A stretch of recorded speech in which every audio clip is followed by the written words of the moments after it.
History as it happens, April 1st, 2021. Chasing China. There can be no stable and enduring peace without the participation of the People's Republic of China and its 750 million people. 50 years after Nixon opened the door to China, a country once terrorized by its own rulers has undergone dramatic change and now aims at becoming the world's most powerful nation. Trump's trade war and China's role in the coronavirus pandemic damaged relations, now as low as at any point since Tiananmen Square. Is the door open to conflict or cooperation?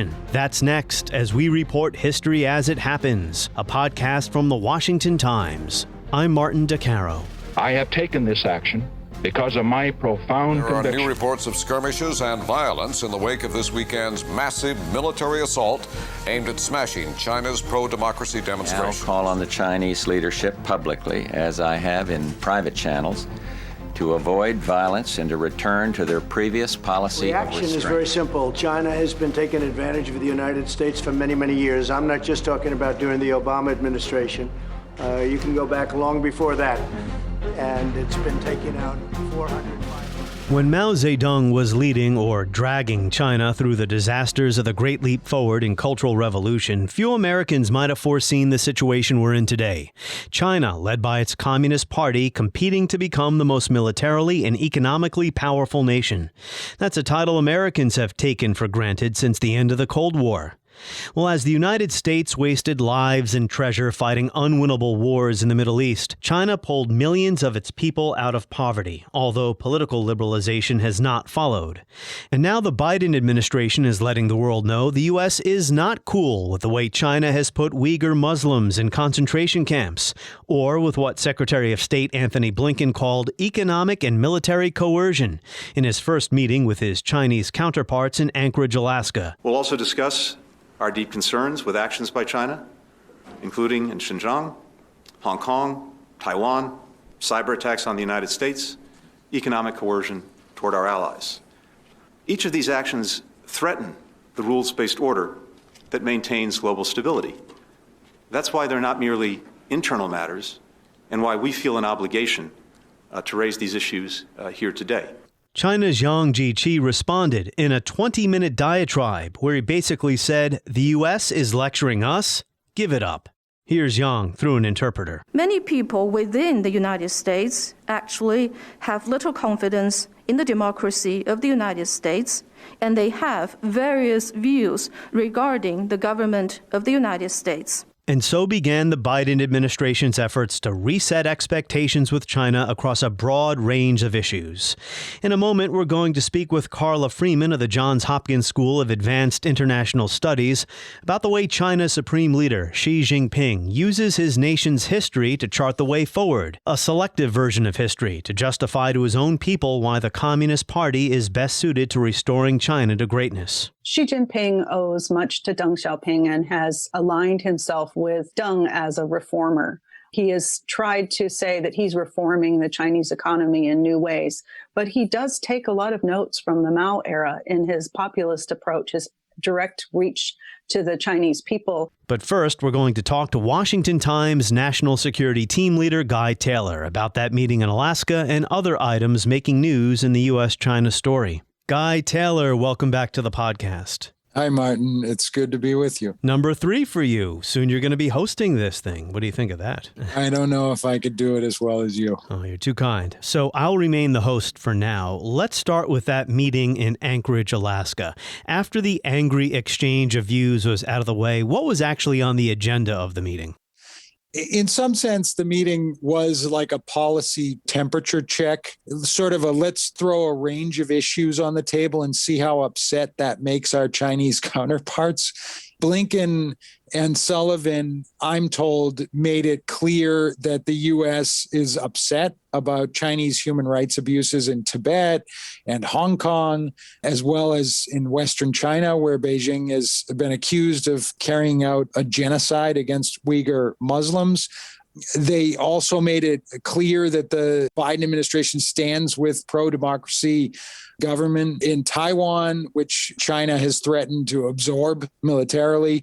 And they expressed frustration about Chinese military activity in the South China Sea that's really frustrated a lot of smaller nations. It's a little less clear how deep the discussion got on wider great power geopolitics. For instance, one senior administration official told me Blinken and Sullivan raised concern that China has dramatically increased its oil purchases from Iran since Biden entered the White House, in violation of U.S. sanctions that the former Trump administration put on the Iranian oil sector. Also, the American side raised concerns about the extent to which China is evading sanctions on North Korea and tacitly supporting the North Korean regime's sort of rogue nuclear weapons activity. It's a little also unclear about how deep the meeting got on trade issues, that China isn't upholding its end of the trade deal that it reached with the Trump administration. The Chinese, over the last year, have only come through on buying a little more of a third of what they promised. That could be because of the Chinese economic contraction during the pandemic. The pandemic was really another thing that came up, and Blinken and Sullivan pushing the Chinese and expressing this ongoing U.S. frustration that China hasn't really been transparent with international scientists who are trying still to study the origins of the coronavirus. And right from the beginning, that's been a problem. You mentioned the trade war, the tariffs that were put in place by Trump and his team. Those were supposed to be a means to an end, correct? To get the Chinese to stop with something like intellectual property theft, right?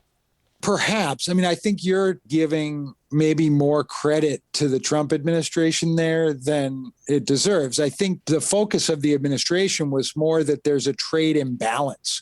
So, yes, the issue of intellectual property theft and cheating and sort of on international market norms, those things were definitely a priority of the Trump administration, but with the tariffs specifically, the focus kept coming back to this trade imbalance. So I think what's interesting with Biden is the extent to which the Democrats can come in and sort of tackle that other nuance. Are they going to be able to tell the Chinese, hey, we could potentially work together in some of these multinational groupings in Asia, such as ASEAN, where all these nations are together in this sort of multilateral diplomatic forum, and we could maybe set up some more coherent rules on trade that China would be expected to uphold. And some of those might have to do with labor regulations, but another big one could have to do with intellectual property. And if a company that's tied to the Chinese government is found to be stealing intellectual property from companies in the United States, for instance, that those companies can then be barred from trading with a whole bunch of other nations in the region. That's something that was way out of reach during the Trump era, and I think it's probably a goal of the Biden administration. That's interesting that you brought up regional cooperation, because don't the Chinese prefer bilateral negotiations on these issues? It depends. In some sense, it's changing. Chinese economic growth prior to the pandemic, despite all kinds of hiccups and problems, continued to, and there's consensus among economists around the world. I know that some listeners will debate me on this, but Chinese economic growth continued to be just stellar. I think that Beijing is constantly reevaluating its position in multilateral groupings, saying, well, if it's one-on-one, we could do these deals through Belt and Road, for instance, where we can go in and push another country around. But if we have enough economic prowess, then yeah, we're open to getting involved in multilateral organizations. It's a really good question. It's something that's open right now. Is the U.S. going to be able to push China into multilateral groupings? And is that really even something we want to do? It certainly wasn't something that Trump administration wanted to do. And I think it's still being debated by the Biden administration. It's still early in the game for them. So, Guy, here we are in early 2021. How would you describe U.S. policy toward China, official U.S. policy toward China? Heading into the Biden administration, the word I would have used to describe Trump's policy was confrontation, an unprecedented period of confrontation. And what is surprising now as we enter into this period of hindsight is how much bipartisan support for that there actually was, despite the sort of divisions over Trump's presidency.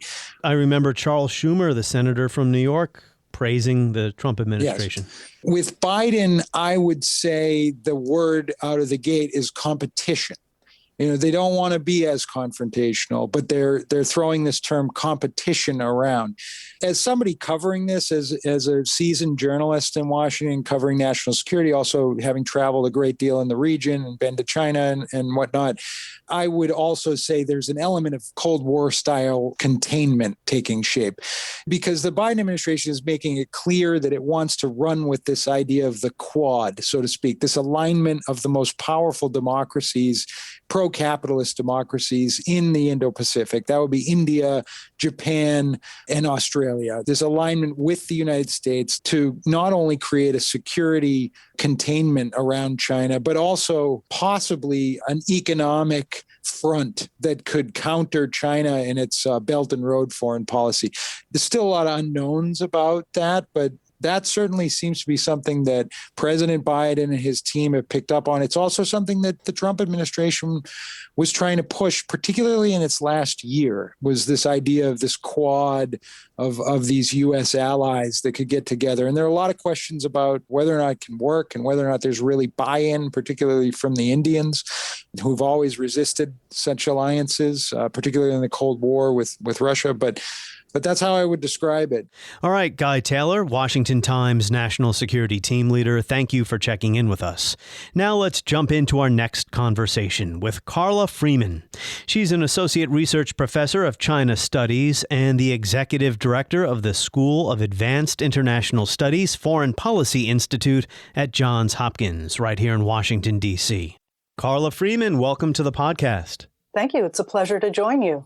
So when I do podcasts about international affairs, I like to establish, what do we mean when we say the Russians or the Iranians? Meaning the outside observer is not fully aware of the many complex internal dynamics in other countries and how they affect their relationships with the United States. So in China's case, how strong is the position of Xi Jinping?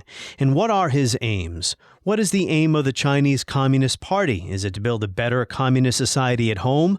Or is it to make China into a world power? First of all, you're absolutely right. China is not monolithic. It's a complicated place. The government itself, you have a party, a military, and a government all interacting in different ways, often causing gridlock around different issues. You have a massive country with local officials not always doing what the central authorities tell them to do, and so on. But you also have a country that does have specific objectives. It is a Communist Party-led country, and its goal is to improve the lives of the masses of Chinese people. This is a Communist Party, however, that's integrated capitalism into the system. And so it's socialism with Chinese characteristics. So it's in some ways, a developmental state in that it is organized to use the resources of the government, of the state, to deliver development. But the other goal, important goal, and one that Xi Jinping has particularly emphasized, is the rejuvenation of the Chinese nation, the restoration of China to its past glory. And so he emphasizes China's exceptionalism, integrates a lot of Chinese historical lessons into his speeches to put China back to where it was when the Europeans arrived to engage in their gunboat diplomacy in the middle of the 19th century, at which point China was the largest economy in the world. So that is a goal that Xi Jinping is pushing through his policies to achieve by 2049, 100 years after 1949, when the PRC was founded and after the communist victory in the Civil War. Well, that's interesting. What about Mao in President Xi's use of history? Does Xi distance modern China from Mao's legacy and the horrors of the Mao era, and instead focus on the market reforms of the man who followed Mao, Deng Xiaoping, who was known as the architect of modern China? Xi Jinping owes much to Deng Xiaoping and has aligned himself with Deng as a reformer. He has tried to say that he's reforming the Chinese economy in new ways, but he does take a lot of notes from the Mao era in his populist approach, his direct reach to the Chinese people. And unlike Deng, who tried to put the horrors of the Mao era, the disruptions, the class warfare, the attacks on experts and intellectuals of the Mao era behind, Xi Jinping has tried to focus on in the Chinese formula, Mao was 70% wrong, 30% correct. He's tried to focus on the resuscitating Mao to some extent. And so you have a Xi who's trying to tell a new narrative of Chinese history that is one of the steady empowering of the Chinese nation from 1949 through today. A lot of Chinese people don't remember the Cultural Revolution at all. Of course, that was a formative experience for Xi himself as a young man. But he is trying to take the best of those years, which included strengthening, in some ways, the control by the central authorities in China over this previously geographically fractured country, trying to suggest that, in fact, the Communist Party has consistently led China in a positive direction. And by the way, I misspoke. Mao was 70% good and 30% bad. I think I said I reversed that as an American. I see it in a different way. Oh, so Mao was 70% good and 30% bad. I don't know how many Western historians might agree with that, but let's stay with Xi and his relationship to Mao Zedong and how he is selecting pieces of Mao's legacy he believes can be detached from the bad parts. Reminds me of the way Putin exalts Stalin as a state builder. That is actually a great point. Xi is doing exactly what Putin is doing with Stalin. He is focusing on Mao as the unifier of the Chinese nation, the figure who allowed China to put through its revolution and its civil war the history of imperialism behind China and do what Mao described as stand up against the forces of imperialism and American hegemony. So he's using that legacy, the story of the Korean War and China's role in fighting the United States to a standstill. All of these elements of the Mao period now become stories of Chinese strength and rejuvenation. It's been said that the United States is now falling behind China in areas such as infrastructure. Why do you think that is? Well, China has deliberately chosen to put a lot of resources into infrastructure.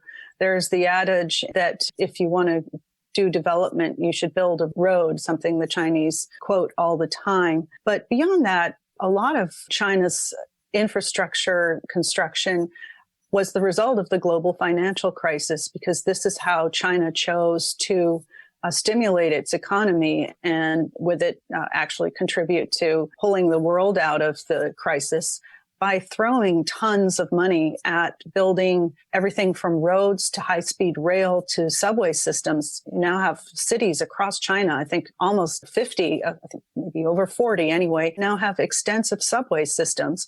So you had China using its large state-owned infrastructure firms, channeling funds through them to build all over the country. And it's that ability and all of that capacity that China's now exporting to the Belt and Road beyond its borders.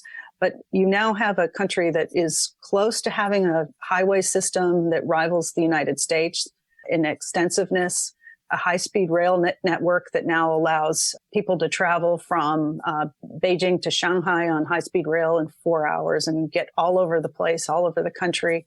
The United States obviously doesn't have state-owned companies.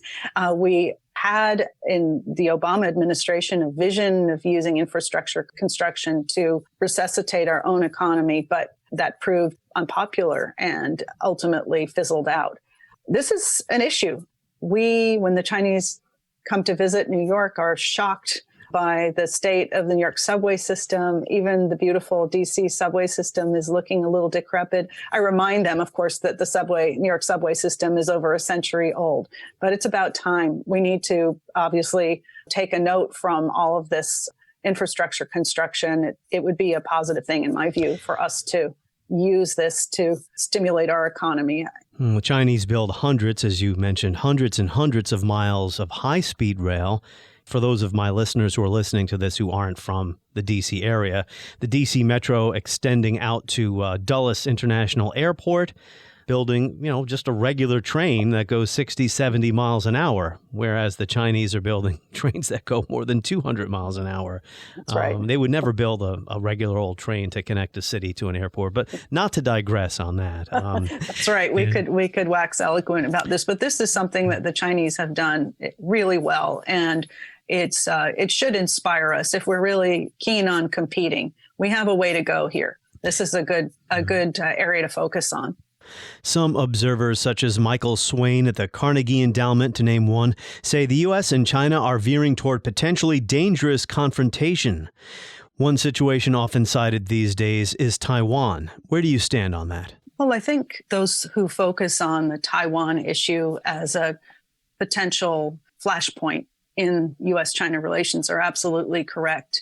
This was settling the Taiwan issue between the two countries was critical to U.S.-China normalization.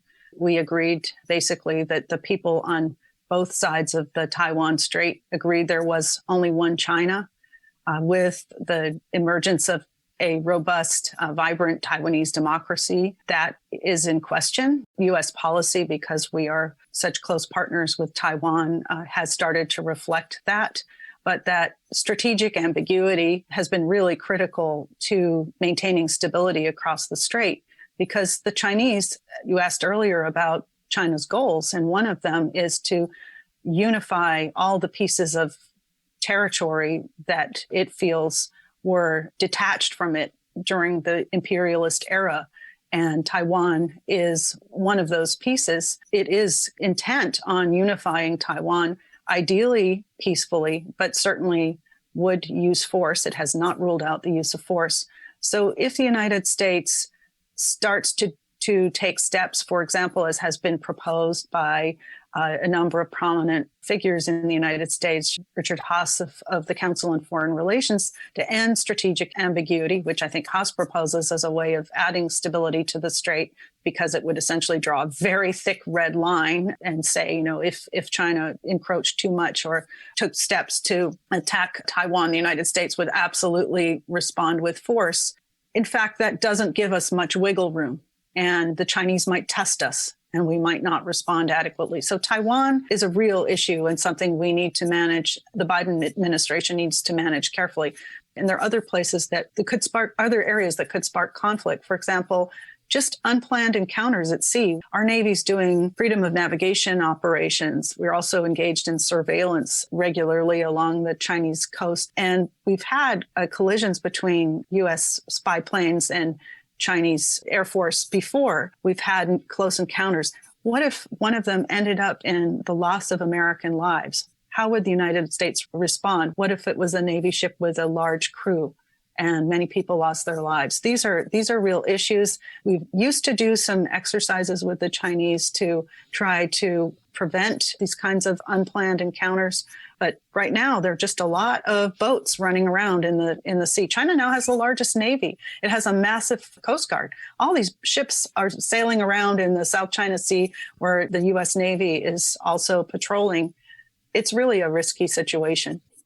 It's in no one's interest to have war over this. Most Americans might say war over the South China Sea. That's right. And the South China Sea is a very significant body of water. And the United States has allies there in the region. The Philippines is in a territorial dispute with China and has just sent its Air Force out to challenge what it considers Chinese incursions into its territorial space. So the South China Sea is a place where the United States has considerable stakes. More than that, it is very important to our ability to project force and safeguard other major allies, Japan, Korea, and of course, we were talking about Taiwan as well, which, although we don't have an alliance with Taiwan, we certainly have a commitment to helping it defend itself. So let's wrap up with this. There was an assumption once in the United States that's probably dead, but I'll get your take on it, an assumption that if China were to liberalize its economy, that political liberalization would have to come afterward. That is not happening. Do you think there's any case to be made that it will happen? Or can China truly become the most powerful country on the planet with an authoritarian one-party regime, and that party being the Chinese Communist Party?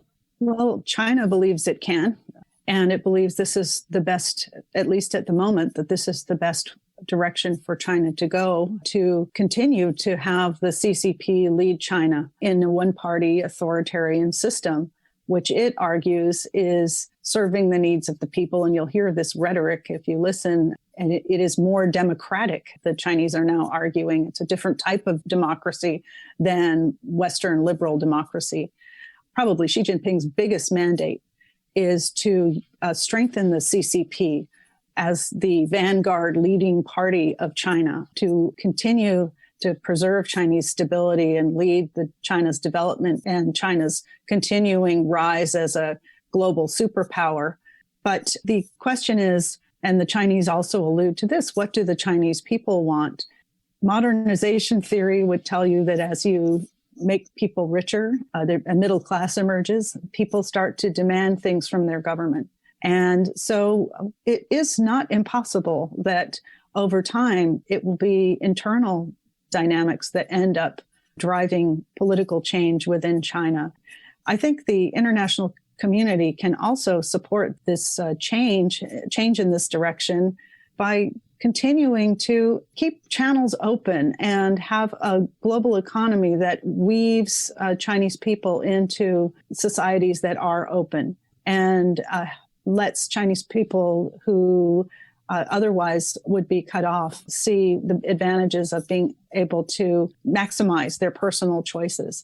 But it's difficult because right now we are in this security competition with China, and the Chinese have security laws that ask a lot of their citizens, ask their citizens to act as agents of the state. And so this makes the kind of openness that I think we in the West would like to see, it makes it much more difficult. Carla Freeman of Johns Hopkins, thank you for sharing your insights about the U.S. and China with us today. You know, if we pause from hyper-focusing on our often petty political bickering here in Washington and look out over the world, it's immediately clear what's important. The U.S.-China relationship, or competition, or power struggle, however you want to frame it, will be critical in shaping humanity's response to climate change and globalization, just to name two intractable issues. That seems more important than whether one nation or the other can claim to be the world's most powerful. On the next episode of History as It Happens, one of my favorite historians, Christopher Clark, is fond of saying the subjects may be old, but the issues are fresh. So I promise to offer you a fresh take on the First World War. From an expert on diplomatic history, the war could have ended in 1916. Long before the first U.S. doughboy stepped foot in Europe, peace was within reach. There are always choices, then and now. That's next as we report History as It Happens, a podcast from the Washington Times.